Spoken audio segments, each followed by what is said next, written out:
Tuhan bersamamu. Inilah Injil suci menurut Yohanes.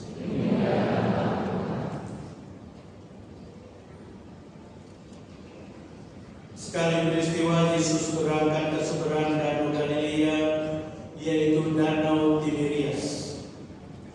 Orang banyak berbondong-bondong mengikuti dia, karena mereka melihat mujizat-mujizat yang diadakannya terhadap orang-orang sakit. Yesus naik ke atas gunung dan duduk di situ dengan murid-muridnya. Ketika itu, Paskah, hari raya orang Yahudi, sudah dekat. Ketika Yesus memandang sekelilingnya dan melihat bahwa orang banyak berbondong-bondong datang kepadanya, berkatalah ia kepada Filipus, "Di manakah kita dapat membeli roti supaya mereka dapat makan?" Hal itu dikatakannya untuk mencobai Filipus, sebab ia sendiri tahu apa yang hendak dilakukannya.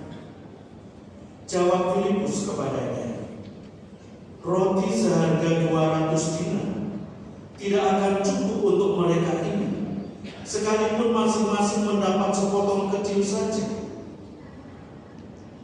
Seorang dari murid-muridnya, yaitu Andreas, saudara Simon Petrus, berkata kepada Yesus, "Di sini ada seorang anak yang mempunyai 5 roti jelai dan 2 ikan. Tetapi apakah artinya untuk orang sebanyak itu?" Kata Yesus, "Suruhlah orang-orang itu duduk." Adapun di tempat itu banyak rumput. Lalu duduklah orang-orang itu, kira-kira 5.000 laki-laki banyaknya. Sesudah itu Yesus mengambil roti itu, mengucap syukur, membagi-bagikannya kepada mereka yang duduk di situ. Demikian juga dilakukannya dengan ikan-ikan itu, sebanyak yang mereka kehendaki. Setelah mereka kenyang, Yesus berkata kepada murid-muridnya, "Kumpulkanlah potongan-potongan yang lebih, supaya tidak ada yang terbuang." Mereka pun mengumpulkannya dan mengisi 12 bakul penuh dengan potongan-potongan dari 5 roti jelai yang lebih setelah orang makan.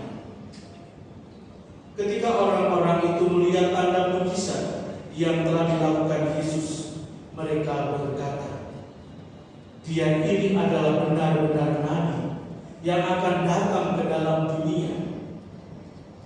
Karena Yesus tahu bahwa mereka hendak datang dan hendak membawa dia dengan paksa untuk dijadikan raja, ia menyingkir lagi ke gunung seorang diri. Demikianlah sabda Tuhan.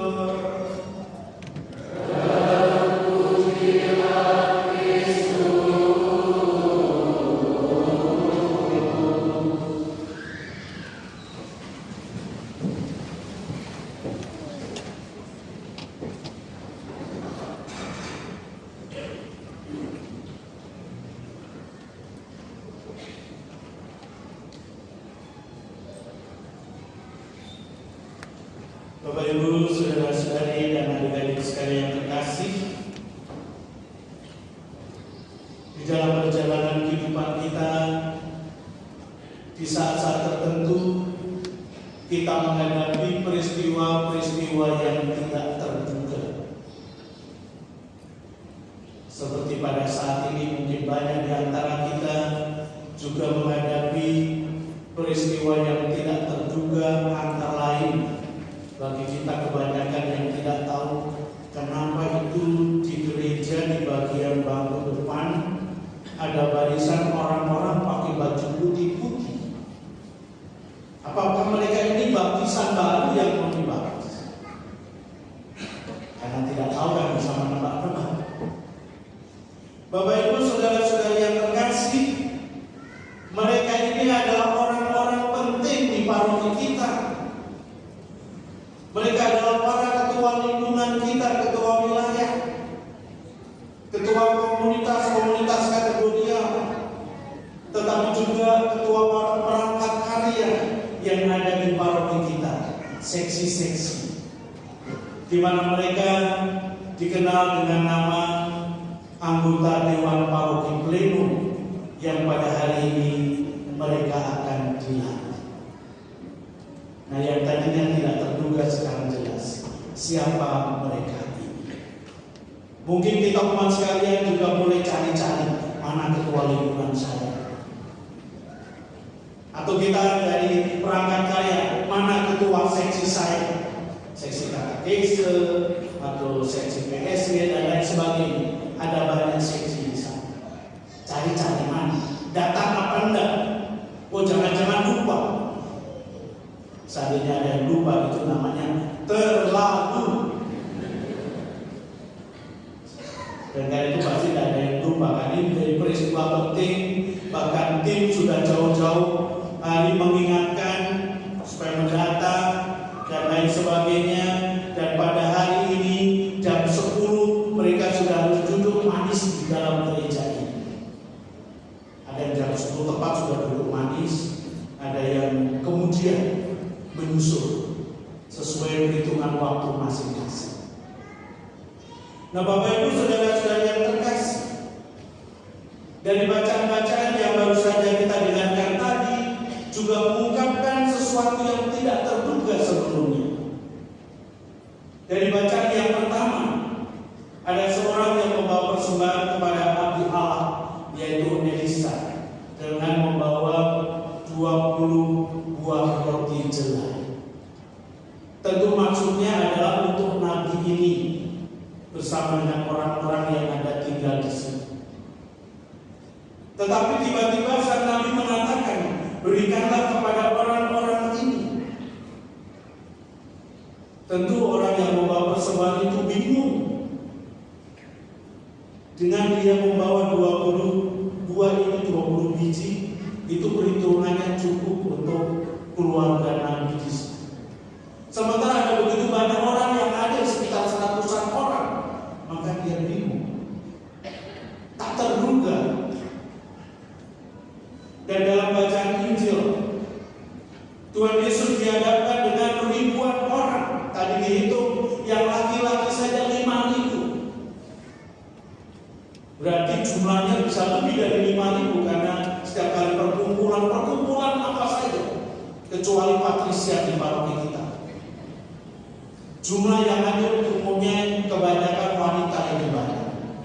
Kalau di patrisia tidak ada seorang perempuan pun kecuali kesasar. Di patrisia semuanya laki-laki. Dan Yesus berkata kepada Filipus, di manakah kita bisa membeli roti supaya mereka ini makan? Tentu Filipus juga bingung, bagaimana mungkin memberikan makan ribuan orang ini, sementara yang ada dalam dirinya uang 200 dinar. Untuk apa uang 200 dinar? Mungkin uang itu hanya bisa mencukupi untuk sekitar 1.000 orang, sementara ini ada ribuan yang lain. Bisa saja 10.000 yang berkumpul di situ. Apalah artinya itu? Dan yang lebih aneh lagi, murid yang lain, Andreas, menunjukkan ada seorang anak yang membawa bekal roti dengan mengatakan ada seorang anak yang membawa 5 roti dan 2 ikan. Nah, Andreas ini aneh tapi juga sadar keanehannya. Tapi apalah artinya ini untuk orang sekian banyak? Nah, yang luar biasa adalah kemudian Tuhan Yesus menyuruh supaya orang-orang yang berkerumun itu duduk. Lalu kemudian Tuhan Yesus mengambil roti dan ikan itu, mengucap berkat, lalu kemudian membagi-bagikannya kepada mereka. Yang luar biasa adalah dari 5 roti dan 2 ikan itu semua makan kenyang.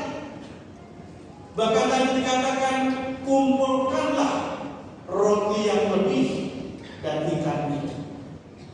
Dan dikumpulkan itu lebih banyak jumlahnya dari 5 dan 2 ikan yang terkumpul, yang semua orang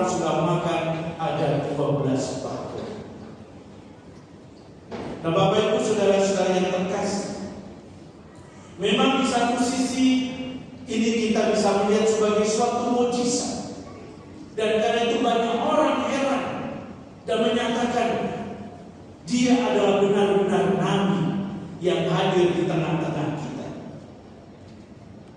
Namun nampaknya Tuhan Yesus tidak cukup dengan peristiwa mukjizat itu. Tuhan Yesus mempunyai kepentingan lain, punya maksud yang lain, yaitu supaya para murid Yesus yang sudah menyertai dalam perjalanannya, di dalam pewartaannya, supaya mereka menjadi orang-orang yang mempunyai hati. Dan karena punya hati, maka juga supaya mereka punya perhatian kepada orang itu. Maka tadi Tuhan Yesus berkata kepada Filipus, di mana kita bisa beli roti supaya mereka makan? Ini sebenarnya untuk membuka hati Filipus untuk melihat kerukunan orang banyak ini. Nah, Bapak Ibu saudara-saudara yang terkasih, memang ada peristiwa-peristiwa yang tidak mungkin hanya mengandalkan kemampuan manusia. Mungkin dalam pengalaman kita sendiri ada peristiwa-peristiwa kehidupan kita terjadi itu di luar kemampuan kita sebagai manusia, bahkan rasio kita pun tidak mampu mengerti. Karena apa? Karena kalau kita mengandalkan kemampuan diri kita saja, maka kita seperti Filipus juga akan bingung. Kita bukan hanya bingung, mungkin juga stres. Kita bisa melihat perjalanan kehidupan kita masing-masing. Kita sudah berjuang keras dan lain sebagainya. Kenapa ini tidak berhasil? Kenapa masalah masih tetap ada dalam diri saya? Mungkin di sana kita hanya mengandalkan kemampuan kita sendiri. Sementara ada hal-hal yang kita tidak mampu untuk menghadapinya. Maka dalam situasi yang demikian ini kita diajak untuk berserah, menyerahkan semuanya itu pada penyelenggaraan Tuhan. Maka di satu sisi kita mengusahakan sesuai dengan kemampuan kita semaksimal mungkin, tapi di sisi lain kita juga berani menyerahkan kepada penyelenggaraan Tuhan. Sehingga ketika terjadi keberhasilan bukan karena kita hebat. Kalau ini yang kita lihat, kita pasti sudah dikenal oleh teman-teman kita sebagai orang yang sombong. Sehingga ketika kita bercerita pada yang lain, oh iya memang dia itu orangnya sombongnya minta ampun.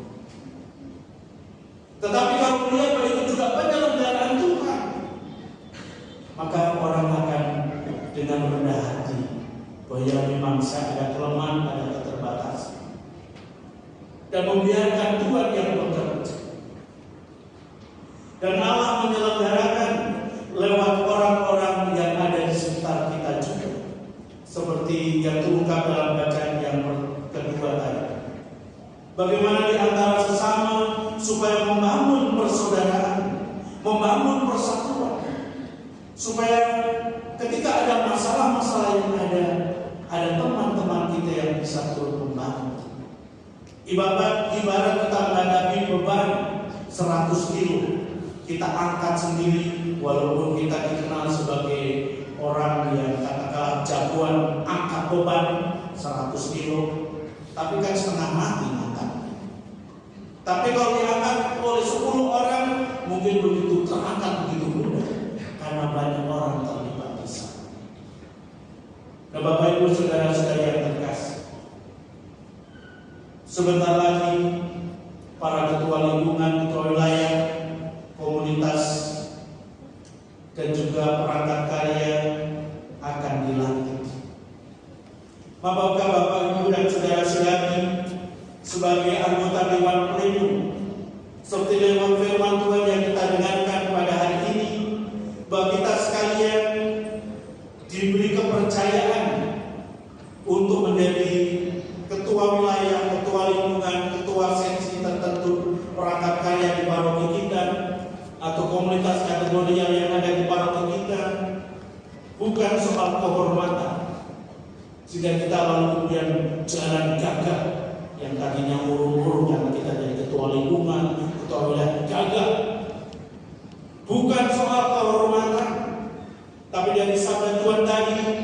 kita diingatkan, kita dipercaya bahwa kita adalah orang-orang yang mempunyai hati. Karena kita punya hati, maka kehidupan kita tidak fokus terhadap apa yang menjadi kepentingan diri kita sendiri. Kita diajak untuk memperhatikan warga lingkungan kita, warga wilayah kita, warga komunitas kita, anggota tim karya kita, dan lain sebagainya. Maka kita orang yang mempunyai hati juga diharapkan kita bisa membangun persaudaraan, keakraban satu sama lain, sehingga kita sebagai tim mempunyai kekuatan di sana, sehingga kita bisa saling bekerja sama, saling mendukung dan menunjang di dalam menjalankan tugas-tugas kita, sehingga kita bukan dikenal sebagai seorang single fighter. Walaupun kita mungkin hebat, tapi single fighter adalah bukan sesuatu yang baik dalam suatu organisasi, kebersamaan, atau di dalam gereja. Oleh karena itu, Bapak Ibu Saudara-saudara yang terkasih, kita juga mempunyai tanggung jawab seperti para murid Yesus. Bagaimana semua warga kita, semua anggota kita juga menjadi kenyang, menjadi terpuaskan, terutama rasa haus dan lapar akan sabda Tuhan, haus dan lapar akan kehidupan imani.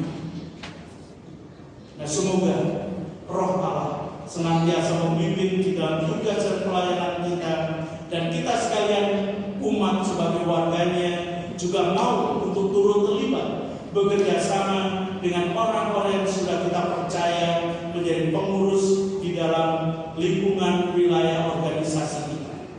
Tuhan memberkati kita sekalian. Maka pada sekarang kita ikuti upacara pelantikan Tuhan.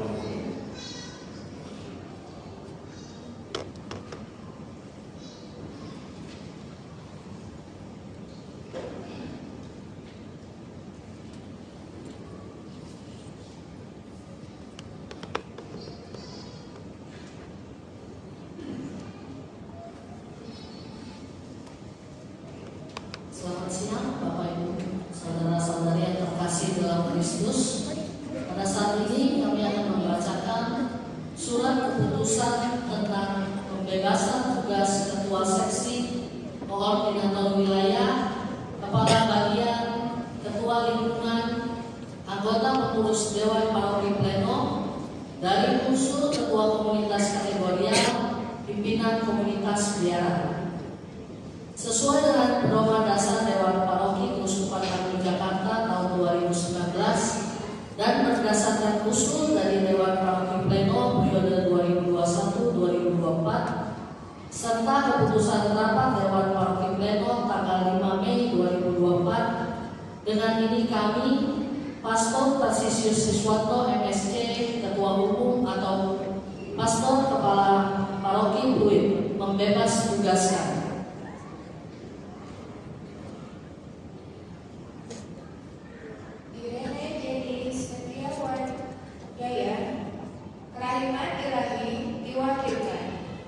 Yasinta Karoli Wijayama, Doa Senaga, Leonardo Asa, Yovita Harsianti Haryani SMPB, Li Juliana Elsa, Nani Wijaya PKRI Cabang Stella Maris, Monica Lee, Matteo Ricci, Renki Immanuel, Sisilia Diana Lesmana, Regio Maria Tata Kebijaksanaan, Marcelino Supe dan Sisilia Sukartiningsih, ME, laki-laki rumah tangga pastoran, Ronald Budiman, Kepala Rumah Tangga Gereja, Maria Daslim, Kepala Kekaryawanan, Fardan, Seksi Perencanaan dan Evaluasi, Rezi Diotinsa Pratanto, Seksi Pekat, Alfonsus Raditya Asa Jaya, Seksi Ritbang,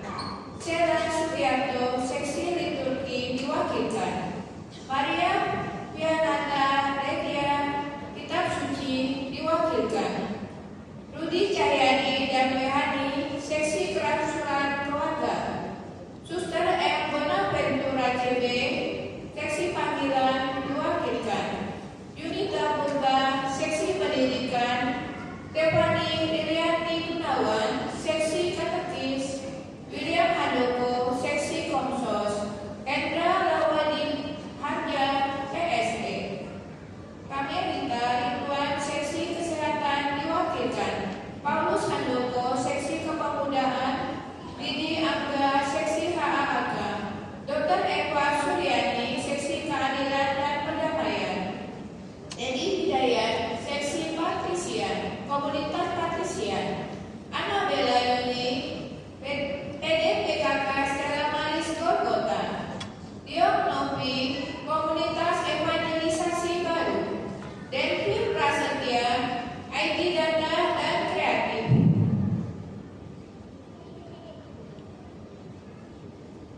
Benedictus Joseph, wilayah 1, Hendrikus Balzano, Rudi Irawan, lingkungan Abraham, Justina Livi Haryono, lingkungan Yohanes Beckmans, Maria Krista Ratna Ilei, lingkungan Thomas More, diwakilkan, Liana Rusmana, lingkungan Bintang Timur,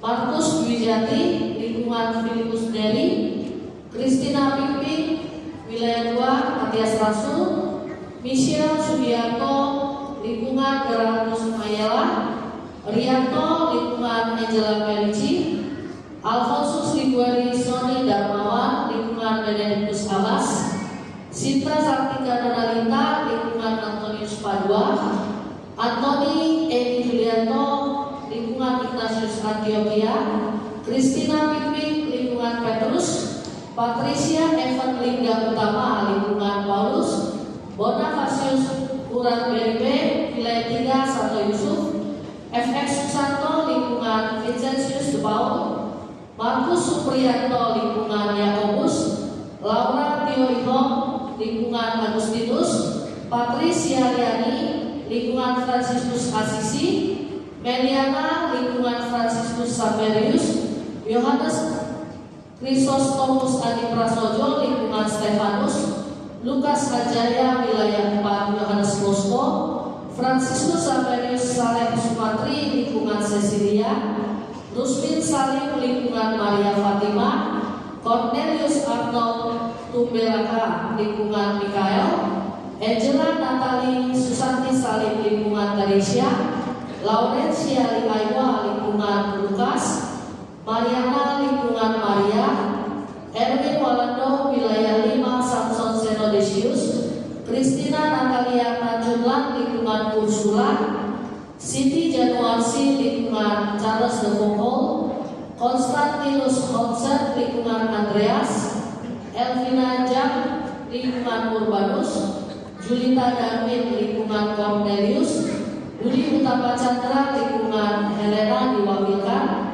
Angelica Cencen, lingkungan Samuel, Dionysius Hendra Sutanto, lingkungan Rafael, Victor Dimas Wiraputra, lingkungan Clara, Effendi Hasib, wilayah 6, Bernadette Sugerius, Rey Saputra, lingkungan Maria Imamulata, Effendi Hasib, lingkungan Martinus, Irvin Hartanto, lingkungan Aloysius Gonzaga diwakilkan, Ivandi Setiawan, lingkungan Catalina, Grace Suwati, lingkungan Emilia de Viala, Agustinus Lahun, wilayah 7, Maria Ratu Rosari, Maxim Pilianus Madu, lingkungan Rosalia Rendu, Agustinus Lahun, lingkungan Lorenzo Luis, Thomas Bupati, lingkungan Faustina Kowalska.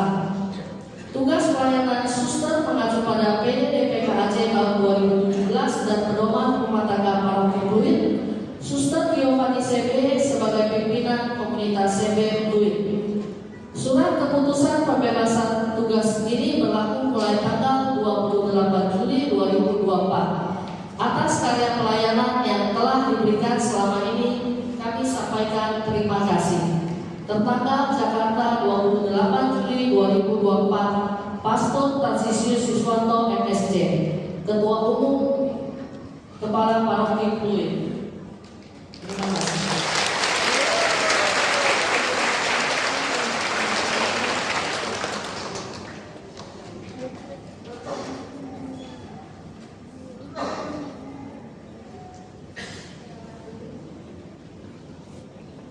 Pengangkatan kembali Ketua Sesi Koordinator Wilayah, Kepala Bagian, Ketua Lingkungan, anggota pengurus Dewan Paroki Pleno dari unsur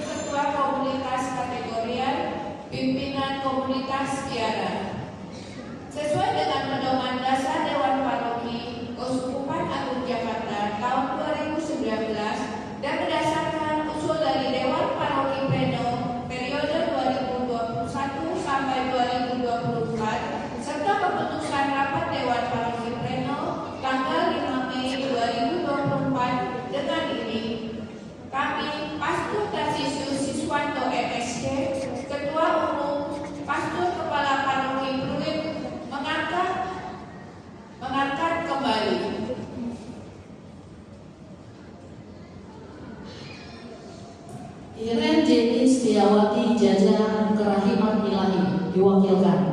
Yasinta Caroline Wijayapan doa senatel, Ana Marianaya evangelisasi baru, Edelin Frederica IT data dan kreatif, Leonardus Roth Hasan Kusnadi SMPB, Emiati Prasetya, Elsa Nani Wijaya WKRI Cabang Stella Maris, Monica Lee Mateorici, Jason Mandela Emmanuel, Cecilia Liana Lesmana, Legio Maria Kata Kebijaksanaan, Himawan dan Susan Marriage Encounter, Lani Andi Kepala Rumah Tangga Pastoran, Edward Lesmana Kepala Rumah Tangga Gereja, Joseph Widianto Kepala Kekaryawanan, Sylvia Gozal Seksi Perencanaan dan Evaluasi diwakilkan, Helga Herawati Seksi Pekat, Gabriela Felicia Rahmat Seksi Litbang,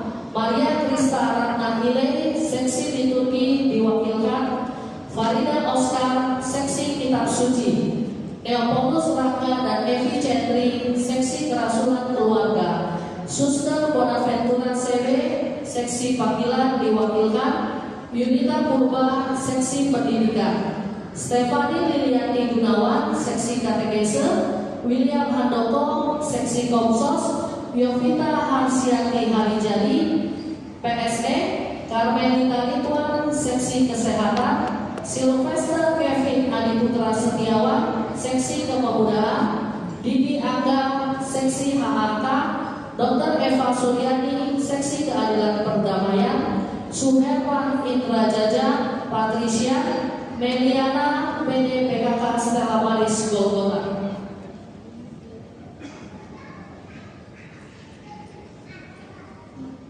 Benedictus Joseph Wiraya 1, Edi Puspasano, Edi Gunawan Lingkungan Abraham, Yustiana Livi Haryono, Yohanes Petra, Grace Monaregan, Thomas More, Sisiliana Liana Lesmana Bintang Timur,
Bapak Ibu saudara-saudara yang terkasih,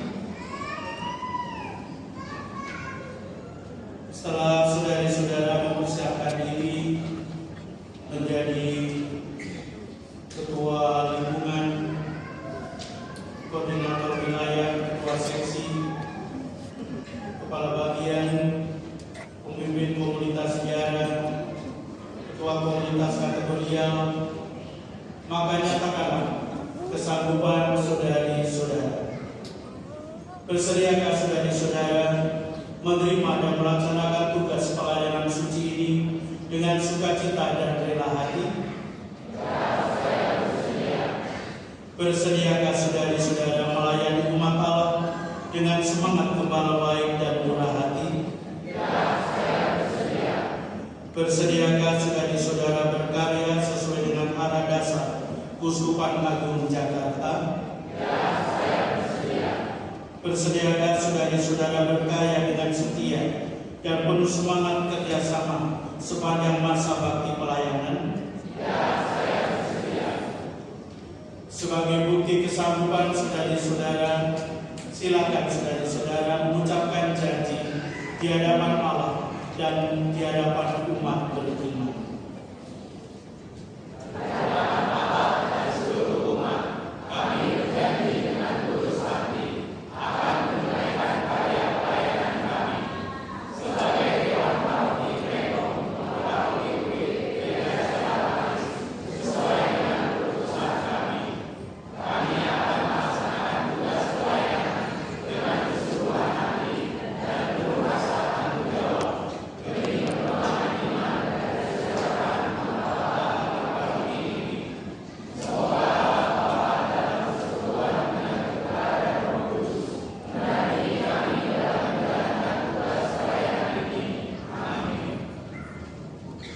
Saudari-saudara yang terkasih, setelah menyatakan kesanggupan dan mengucapkan janji, tibalah saatnya saudari-saudara dilantik. Maka bersiaplah melayani dalam karya penggembalaan gereja Allah yang kudus. Bersama ini, saya Pastor Kepala Paroki melantik pengurus Dewan Paroki Pleno Paroki Pluit Gereja Stella Maris Kuskupan Agung Jakarta periode 2024 sampai dengan 2027 untuk melaksanakan karya pelayanan umat beriman sesuai sabda Tuhan. Akulah gembala yang baik. Gembala yang baik memberikan nyawanya bagi domba-dombanya. Semoga Tuhan Yesus memberkati karya pelayanan saudari-saudara di tengah-tengah umat beriman dan masyarakat. Maka sebagai wujud kesiapan menjadi pelayan gereja, maka terima berkat Allah yang melimpah dalam nama Bapa dan Putra dan Roh Kudus. Amin.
pengisian atas tanggung jawab yang dipercayakan kepada Bapak Ibu Saudara-saudari dan selamat menjalankan tugas. Dan kepada Bapak Ibu Saudara-saudari yang telah menyelesaikan masa tugasnya, kami ucapkan banyak terima kasih atas pelayanan Bapak Ibu Saudara-saudari. Dan marilah sekarang kita sekalian semua bangkit berdiri untuk memperbaharui syahadat iman kepercayaan. Aku percaya